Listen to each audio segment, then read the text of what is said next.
Chira Show. I'm Pastor Chira, and today we launch. We launch into new territory, we launch into new mindset, we launch into new relationships. Are you ready to launch out? Come on and launch out with me today as we go on this journey. So, during the past few months, during the past couple of months, during the past couple of weeks, we have all endured a lot. We've been going through a lot of things. We've been dealing with a lot of things. And a lot of times we just don't know who to talk to, if we can trust talking to them, if we should talk to them. And we just need a little bit of encouragement. You need some encouragement? I think I need some encouragement every once in a while. And I have somebody that is going to join us on this conversation today just to do just that. Elder Crystal Knight. She is a sister, she's a friend, she's someone that is an encourager. And I want to bring her on just so we can have just a little bit of conversation today. Hi, Elder, how are you?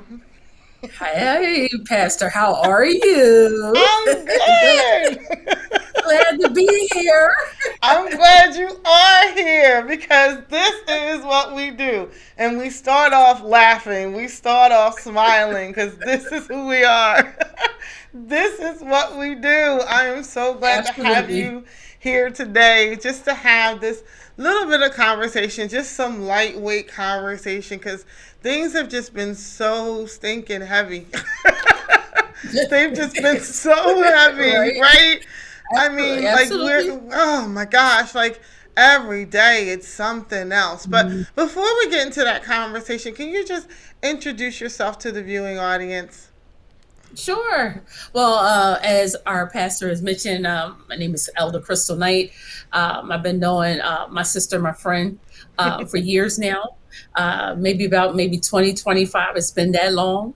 Um, and so I'm just glad to be a part. I'm glad to be here. I'm excited. So let's do some encouraging. Yes, let's do some encouraging because like so, you and I, like just the other day, we were on the phone, right? Hmm. And we were Hmm. just encouraging one another and and we find that, sometimes it's just our days just seem to be so heavy and it's like how did we get here? Like what has gotten us to this place of just being so heavy in life? You know, first name basis, Chara. Yep. I think it's I think it's a whole mixture of things. Yes. We already know that we're dealing with the pandemic. You have those that are trying to adjust and Yeah. manage and multitask. You're working from home. You may have your children is doing their virtual learning, and then you're busy with all your other hobbies, church, ministry, your business, and so after a while, it becomes overwhelming. And if you're like me, it just seems like it never stops, and you're wondering when will I get a break, Yeah. a break from the day to day, a break from the redundancy. Nothing. Things are changing as we speak. But Hmm. how do I manage that change? How do I maneuver through all that change? And then for a lot of us, if you like us, we've been hit with a lot death. A Yeah. lot of us have suffered a lot of loss, and we're feeling, some of us are dealing with depression, oppression. Some of us are lonely because nobody's home with us. We can't Yep. go into work. And so we're fighting the loneliness, not being able to interact. And I think that has a lot to do with it. The fact that we're not able to interact, get out like we're used to doing, I think that has had a major impact on all of us. And I don't think we realize how much relationships Mm. really impact us emotionally, mentally, and even physically. Some of Yeah. us, if you're like me, we're picking up weight, we're eating our way through all of this. You're Yes. like, yo, what's going on here? And so Yes. if you're honest and you're having a transparent moment, you're like, wait a minute, this is not where I was 2 years ago. Clearly, I need to find out what am I going to do when this is all over with. Right. So we are really up against a lot. And I think after a while, emotionally, it's taking its toll. And if you're not resting or sleeping at night, so from a physical standpoint, our bodies are going through changes. We're making an office out of our dining room, so our body is taking on a toll Yes. of itself because we're not in the proper setting. So there's a lot that Yeah. has been against us emotionally, physically, and mentally. So I think that it's a mixture of things. And it's funny because a lot of us have made offices out of our dining rooms, and our dining rooms are right next to our kitchen, right? Right? So it's really Exactly. easy. To go It's right on real over easy to get there that and food. snap on Exactly. something. Which adds on to all that weight that we're gaining, Yeah, right? And yeah, so, you but got it. and it's funny because like and it is because food is and has been a comfort to a lot of Mm-hmm. us for so long, and Mm-hmm. it's just eating our sweets. Like I think just about every night I'm like, I need something sweet, and it's so bad. It's just so bad because like that's just Mm-hmm. where we are, and the Mm-hmm. kitchen has become like the best place in the whole house. The Right? dining room and the kitchen. Absolutely. But and I think you're right, like being able to have that interaction and not Mm-hmm. just talk to people but see people, right? But Mm-hmm. it's so what we don't even realize is that because we're not getting up and getting dressed and going out the house to go to an office, Mm-hmm. a lot of us aren't even getting up and getting dressed, Absolutely. Yeah. right? And I was going to And say that, like, yeah, that has an effect on us too, because normally you take the time to get yourself together. You're preparing your mindset for the day. So while you're getting dressed, fixing your hair, putting on your makeup, you're actually preparing your mind mentally to deal with what you got to deal with. You want to look on your best. You want to feel your best. And so to crawl out the bed and say, you know, I'm just going to throw on a shirt, do a little bit here and there. Most of us may not even have to interact virtually, so you may not have to do anything at all. mhm. But you'd be surprised how that just changes your whole focus of how you approach your day. So yeah, I Yes. think you hit it right there on the nose. Yes, because and it does because getting up and knowing that I have to leave this place, right? Knowing that I have to go from this place to Mm-hmm. another place and preparing myself for that. The prep the preparation to leave the Mm-hmm. house has like Mm-hmm. it really does have an effect on us, and not having to do that anymore, like not having to get up, take a shower, right? And I'm serious, like get up, take a Mm-hmm. shower, brush your teeth, right? Mm-hmm. Right, put clothes on, put something together that looks Yeah, right when you absolutely. put it on, right? Your presentation, Mm-hmm. our presentation of not just for other people, but our presentation of ourselves, looking in the mirror and Yep. saying, Mm-hmm. I look good. Like this Right. looks good, right? Having your Mhm. hair done, putting your, and it's not just us females. Guys are going through the same thing, right? Oh yeah. Because Yep. they're doing the same thing, like not getting up. Mm-hmm. And so, do you see that in your line of work? Because I know you're in HR, and so you deal with people. A lot on Mm-hmm. a lot of different levels, and you have a lot of stuff coming at you all the time. So have you seen a difference in that in like your Zoom calls, or however people do their calls, and people not wanting to be seen, and have you seen an effect even in that respect? I think for the most part, like I know with this whole realm of working remotely, Mhm. we had to make adjustments. And then for a lot of employees, it was an adjustment for them because you're so used to the one-on-one engagement.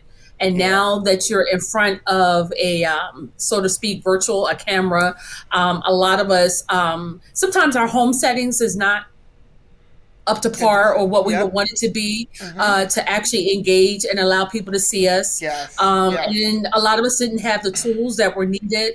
And so for a lot of us, a lot of us may not even know just the etiquette on how to conduct yourself Yeah. virtually. That even though we have shifted gears and we're working from home, but you still want to make sure that you carry yourself in a professional manner, that you are engaging in a professional manner, and Hmm. appearance, all that plays a part. Yes. But I do notice that because most folk are home, home may not always be conducive, not just in terms of appearance, but for some people, their home environment is just not the friendliest.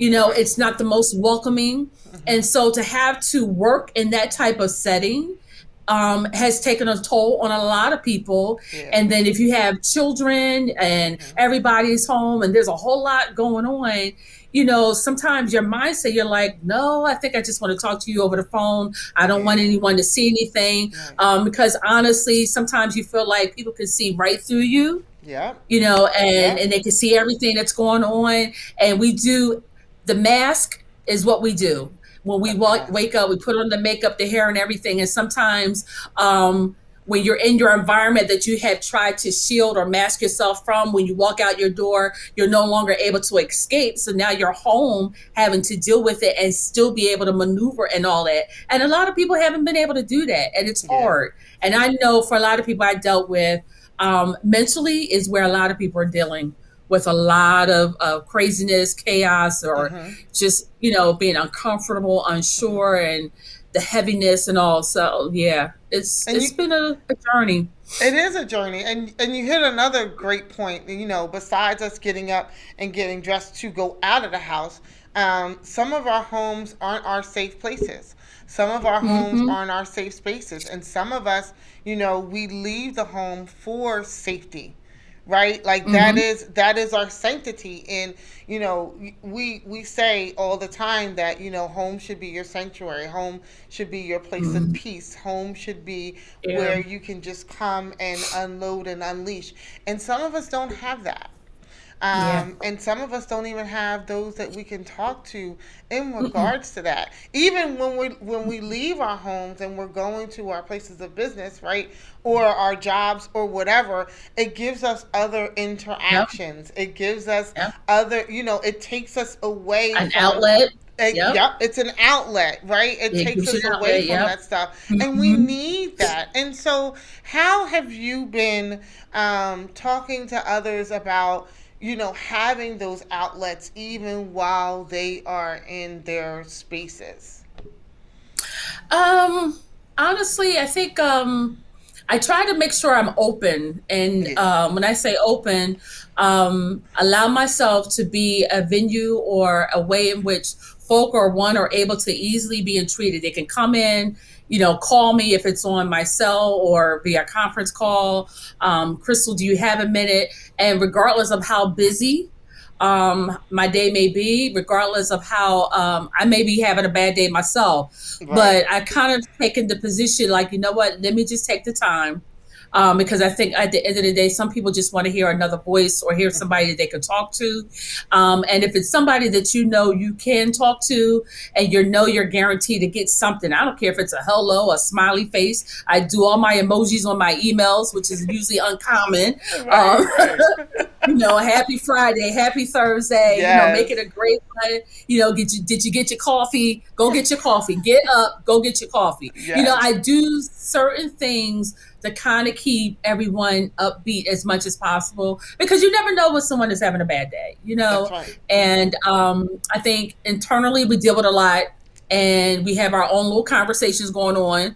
I'm not telling anybody I talk to myself, but I'm just saying. Discernment. And so, you know, so and you need that. I mean, Yeah. you don't have the luxury of going to work and being able to interact with different types of people, Right. whether they're good or bad, but you're used to it. Now you're dealing with other things that you probably haven't, or just you weren't in a position to be able to have to or be forced to deal with. I'll put it that Right. way. You know Right. what I That's mean? true. You Yep. had that Yep. escape, and now you're forced to deal with everything else that's happening around you, Right. So Hmm. I do what I can, Yeah. Trevor, I really do. I do what I Yeah. can. And that's what we do. We do what we can. And we're going to take a quick break and go to a commercial and pay some bills. But on the other side of this, we're going to talk about how we do what we can, how we are a resource, but also how we have resources that we give to other people. So we'll be right back on the other side. Stay tuned.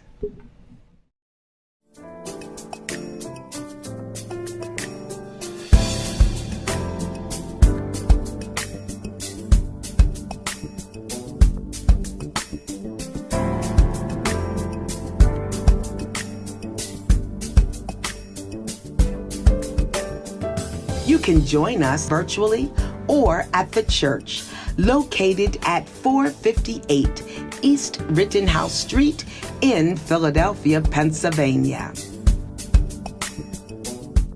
Welcome back. And so before we went to break, we were talking about resources and us being a resource and also having resources.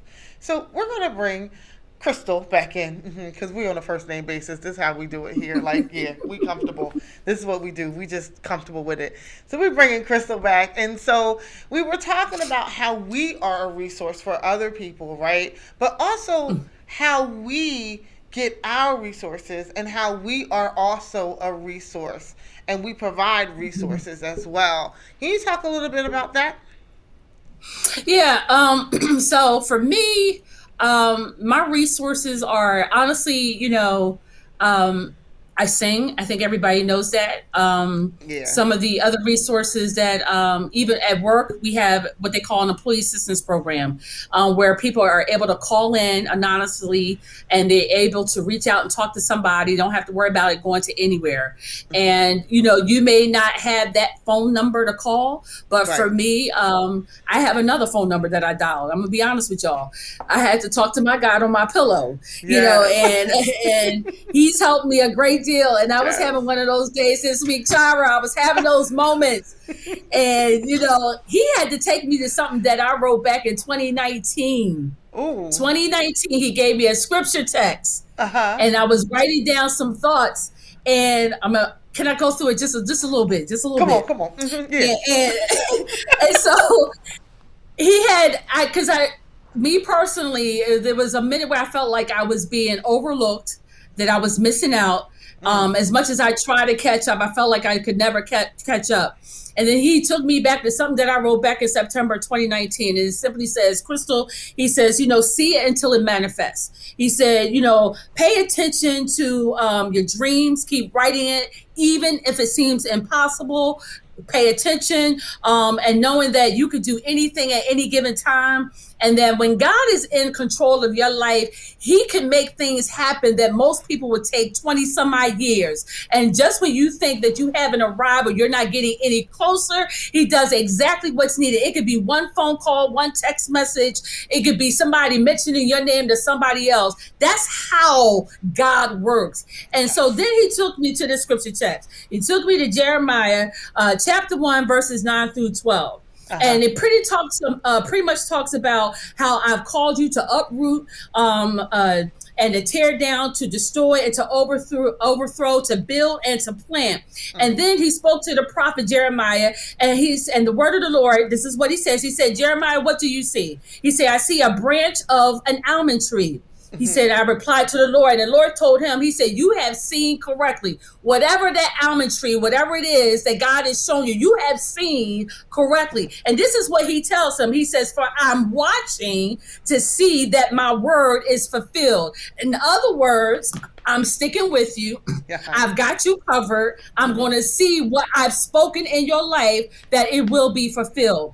And I think I cried like a baby, because just when I thought God has forgotten, he said, Crystal, what did I tell you? He said, write it down, make it plain, and then watch me move. I don't care where you see yourself at right now. The pandemic, everything has come into a complete halt. Do I have access to money? I lost my job. How in the world am I going to start all over? What am I going, or how am I approaching things now versus where I was before the pandemic? Things are totally shifting. How do I maneuver? How do I make happen or manifest what God has given me from before, how do I bring that into fruition right now? God is still in control. He's still in I don't control. care what we're dealing with. I don't care how bad it hurts. Yes, we have had a lot of losses, death in the family. I'm raising my hands. I don't put everything on Facebook. I don't testify about it. We have had those that were COVID, but at the same time, he's given us victory. He still have us here. We still got life. We still got breath. And that scripture text, verse 12, the fact that he says, look, I'm telling you now, I am watching to see my word fulfilled, and that he has angels already in position to execute. And in your prayer life, you got angels that are working right then and now, and then you have angels that are working for what is to come. And so you may not see what's happening before you, but know that the God that we serve is still on the throne, and that he's watching to make sure that it comes into fulfillment, that it manifests itself. That thing hit me so hard because it took a September 29th at 3 o'clock in the morning message to come back and say, I have not forgotten you. And that was what I needed to ignite and start up again what God had put in me. Because I'm telling you right now, I was at a moment I felt myself like, I was falling in and out of depression. Right. I felt like I can't do it. Then physically I wasn't looking the way I wanted to look. And I was dealing with all that. And so all this, you're feeling like, oh my God, and then when you see others that you work so hard to push and help, and you're wondering, how come I can't have that same energy and drive and motion to put what I know God has put in me and push it forward. And I'm trying to tell you that if nobody else comes through, God is going to come through for you. And if you have nothing else to hold on to, Jeremiah, the first chapter, 9 through 12. And that's my encouragement. That's my encouragement, Chira. Because I'm about to take off, and I'm trying not to hold up on this platform right here. So you got to take it. I'm telling you now. Crystal? No, because that is what is needed. That the word is what we need. That is the encouragement that the people need today. We need to know and we need to hear that God is still watching. He is still with us. He still has us. His word, what he put in us before, it still has meaning. It still has effect. He told us then, but it's coming to fruition now. No matter what, hold on to the word that he has given, because what he gave you is still in the works. It's still working now. It hasn't stopped.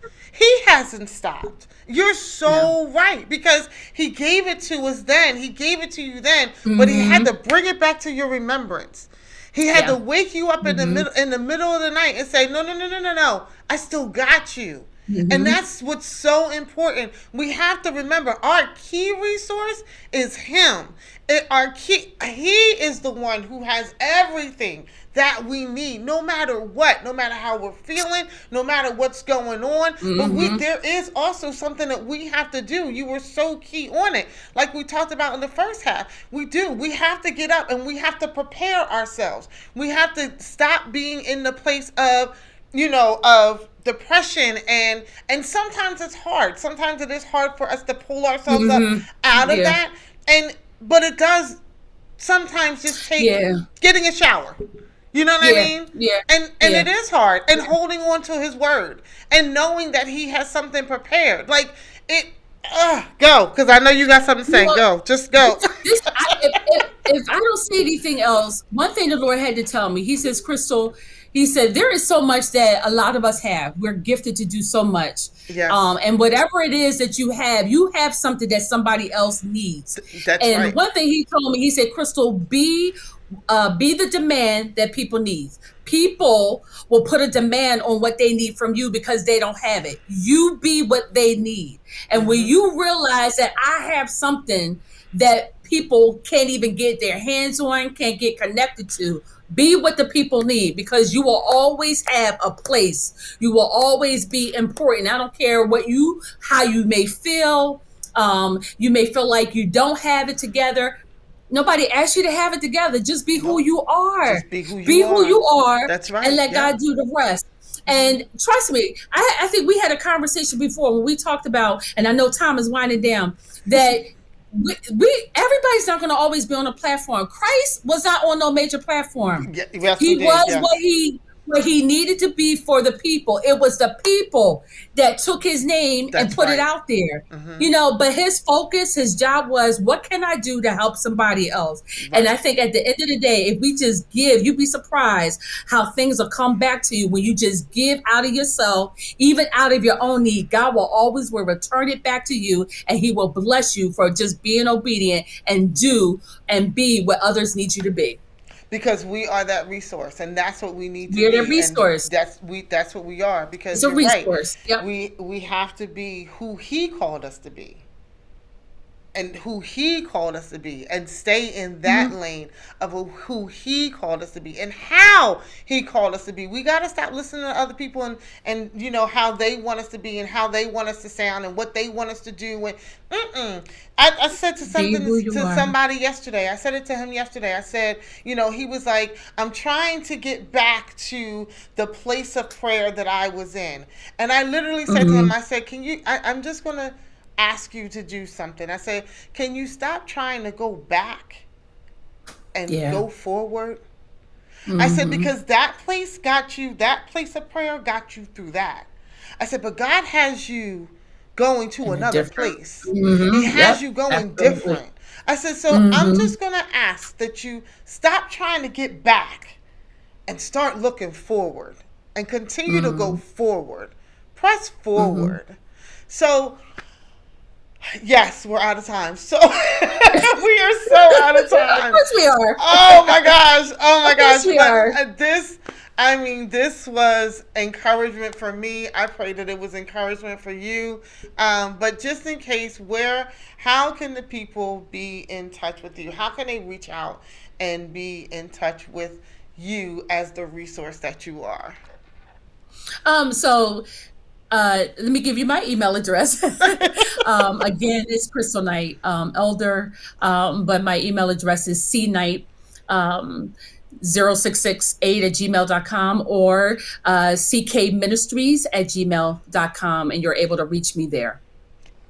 That's awesome. That is excellent. I am so excited. I thank you so much. This conversation, that word, that word though. Power, power, power. And that's all you've ever been. And I thank you so much for being who you are, Welcome. continuing to be who you are. And I want everyone to remember what she said. Remember, Christ, he knows, God knows, he's got you. He sees you. Go to him. He's the one who has all that you need. Go to Jeremiah. Go to the Word. The Word has what you need. It does. We are here as a resource for you. But the greatest resource that we can ever have is God himself. I'm Pastor Chira. This is the Pastor Chira Show. And we look forward to seeing you again next week.